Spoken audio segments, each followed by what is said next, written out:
আসসালামু আলাইকুম। তো কেমন আছেন আপনারা?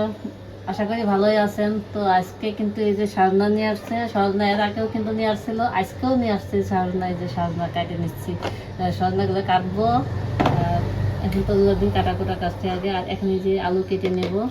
সজনা রান্না করার জন্য আগে সজনাটা কেটে নিচ্ছি।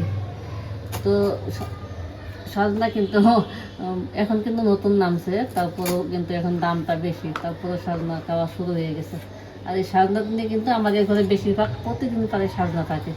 তো সজনা পছন্দ করে তো এই জন্য নিয়ে আসে। আর এই সজনা রান্না করবো আজকে, শুটকি দিয়ে রান্না করবো। আর এই সজনা কিন্তু সব কিছু দিয়ে রান্না করা যায়, মাছ দিয়ে রান্না করা যায়, এমনি সরিষা দিয়েও রান্না করা যায়। তো আমি আজকে শুটকি দিয়ে রান্না করবো। শুটকি দিয়ে কিন্তু আমাদের কাছে বেশি ভালো লাগে, আর ছোটো মাছ দিয়েও কিন্তু ভালো লাগে শুটকি করলে। তারপর অনেকে কিন্তু মুসুরির ডাল দিয়ে, আমাদের জামালপুরে কিন্তু মুসুরির ডাল দিয়ে আর এই সজনা দিয়ে রান্না করে। তো আমার কাছে কিন্তু ডাল দিয়ে সেই টেস্ট লাগে না, এই জন্য আমি রান্না করি না। তো আমি শুটকি দিয়ে বেশিরভাগ রান্না করি, ছোটো মাছ দিয়ে। তো তরকারি কেটে রেখে দিয়েছি, কিন্তু রান্না এখনও করতে পারিনি, গ্যাসটা চলে গেছে। তো ইফতারটা বানিয়ে নিয়েছি। তো ইফতারটা তো এখানে যে ছোলা রান্না করে নেওয়া হয়েছে, আলুর চপ, পেঁয়াজু, বেগুনি, আর এই যে শসা কেটে নিয়েছি। এখানে যে দই নিয়ে আসছে। তো এই যে আজকের ইফতার তো আপনার সাথে শেয়ার করা হলো। তো ইফতার কিন্তু প্রতিদিনই শেয়ার করি আমি, তো আজকেও শেয়ার করলাম। তো কী দিয়ে ইফতার করি সব শেয়ার করা হয়, আর আমার রান্না কিন্তু বেশিরভাগ শেয়ার করা হয়। তো বাইরে এটা কম যাওয়া পড়ে, আর বাইরে গেলেও আমি ভিডিওটা করা হয় না। ইফতার করে নামাজ পড়ে চলে আসলাম, আবার রান্নাঘরে চলে আসলাম। তো আমাদের কিন্তু রান্নাঘরেই বেশিরভাগ থাকা হয়, মহিলা মানুষের রান্নাঘরের কাজটাই বেশি। তো এখন আমি এই যে এখানে রান্না করব।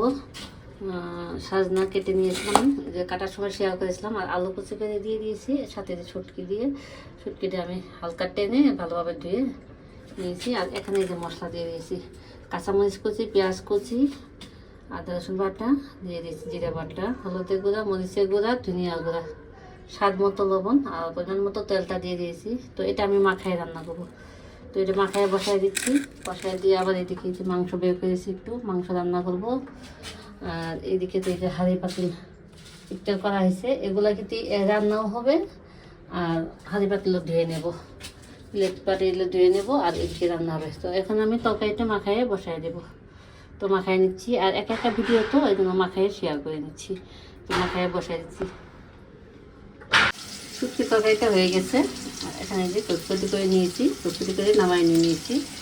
আর এখানে যে মাংসটা একটু মাখায় রান্না করবো, তো মাখায় নিয়ে নিয়েছি। আর এখানে যে পেঁয়াজটা ভেজে নেব, পেঁয়াজটা ভেজে দিয়ে দেবো। এখানে দারচিনি এলাচ দিয়ে দিয়েছি, আর এখানে সব মশলা দিয়ে, মাংস মশলা দিয়ে মাখায় নিয়েছি।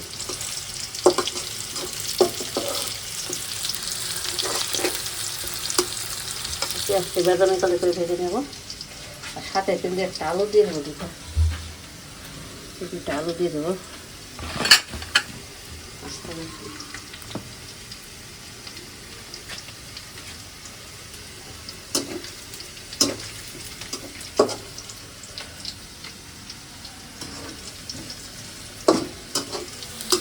পেঁয়াজটা পরে ভাজা হয়ে গেছে।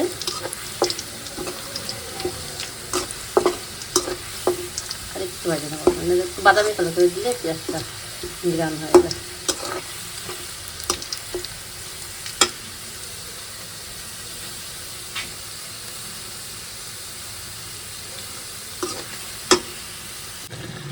মাংসটা দিয়ে দিলাম, আর এখন আমি ঢেকে দিচ্ছি। ঢেকে ভালোভাবে মাংসটা কষাই নেব। তো ঢেকে দিলাম, আর কষানি হলে যে আলু কেটে নিয়েছি, দুটো আলু, ছোটো ছোটো দুটো আলু নিয়েছি, আলু দুটা দিয়ে দেবো। তো আজকে মাংস রান্না করবো, আর এই যে শুটকি রান্না করেছি।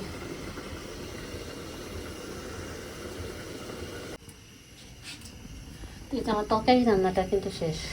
এখানে শুটকি রান্না করে নিলাম, আর সেরির জন্য একটু মাংস রান্না করে রাখলাম, আর ভাত বসাই দিলাম। শুধু সেরির জন্য একটু দুধ জাল দেবো, দুধ জাল দিলে রাতে রান্নাটা শেষ। তো তরকারি বেশি রান্না করবো না, ফ্রিজে আবার মাছের তরকারি আছে, তো এগুলো দিয়ে হয়ে যাবে। শুটকি রান্না এখানে করেছি। তো ভাতটা হইলে দুধটা জাল দিয়ে নেব।